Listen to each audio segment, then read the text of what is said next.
বাংলাদেশের কোন জেলা চায়ের জন্য বিখ্যাত? এটা হবে হচ্ছে সিলেট জেলা।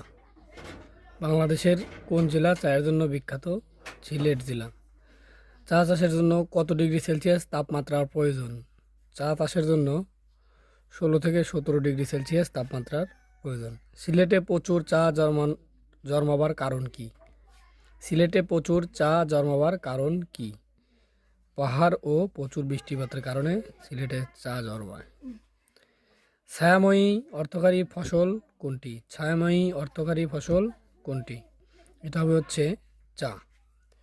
কোন উদ্ভিদের জন্য প্রত্যক্ষ আলো বাঞ্ছনীয় নয়?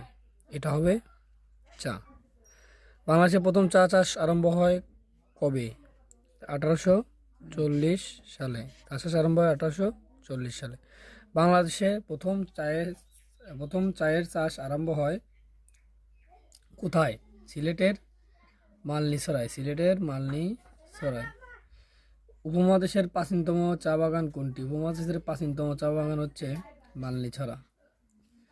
উত্তরবঙ্গের কোন জেলায় প্রথম চা চাষ শুরু হয়? উত্তরবঙ্গের পঞ্চগড় জেলায় প্রথম চা চাষ শুরু হয়। বাংলাদেশে অর্গানিক চা চাষ উৎপাদন শুরু হয় পঞ্চগড়ে। বাংলাদেশের